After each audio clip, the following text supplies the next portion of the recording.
In this video, I'm going to talk about making panorama photography using two HDR photographs that I've shot with my DJI Phantom 4 Pro.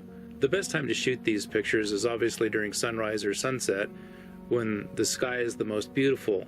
It also lends itself very well to HDR photography or high dynamic range photography because of the contrast between the sky, the sun, and the surrounding areas.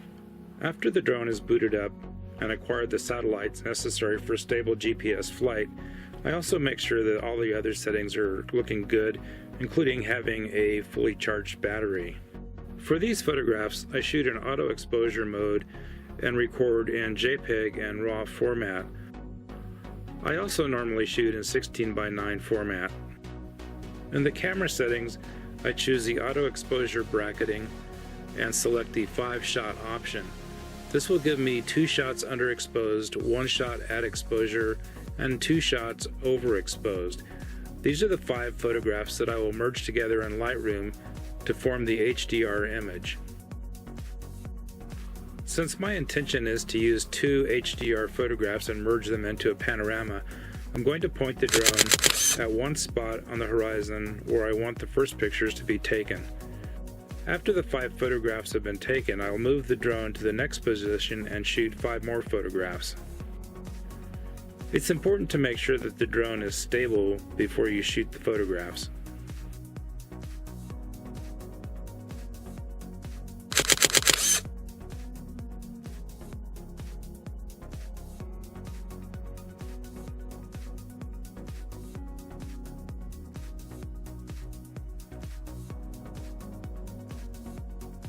The next thing I do is download the photographs from the SD card onto my computer and then load them into Lightroom.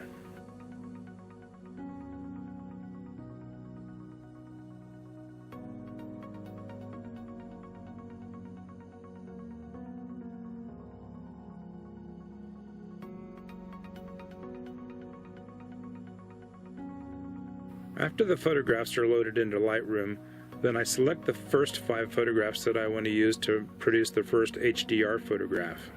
You do this by selecting the 5 photographs that you want to use for the HDR image, right-click on them, and select Photo Merge, scroll over, and then HDR is what you want. Depending on your computer, this process can take a few minutes.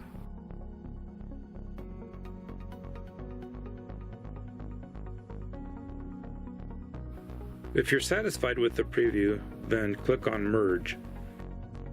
Again, this process may take a few minutes.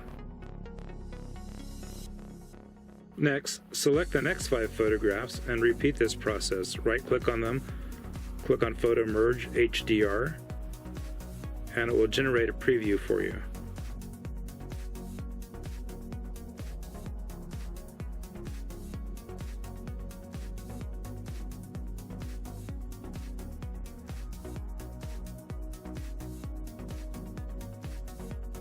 Some of the artifact motion may be caused because the clouds are moving.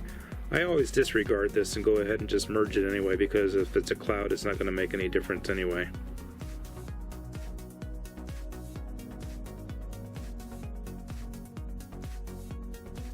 Once you have the 2 HDR photographs, highlight both of them, right-click, go to Panorama, and again it will generate a preview for you to approve or disapprove.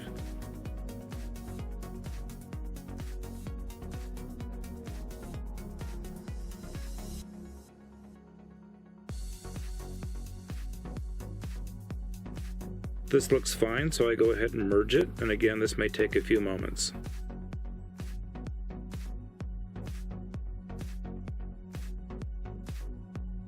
I highlight the photograph, hit D on the keyboard, and that brings the photograph up where we can start processing it.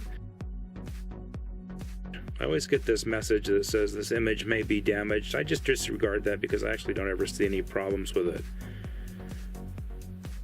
Post-processing this photograph is definitely a matter of personal taste, so I'm just going to go through real quick what I've done with this photograph, and as you can see, a lot of the settings have already been set up due to the process of merging them in HDR and merging them in Panorama. I'm going to tweak each one of these things until I get what I want. I'm going to make the sky a little bit more vibrant by saturating it. I'm going to bring down the foreground because I don't particularly like the foreground houses and buildings. However, I do want the light, so I'm going to increase the highlight so that the lights of the buildings stand out a little bit more.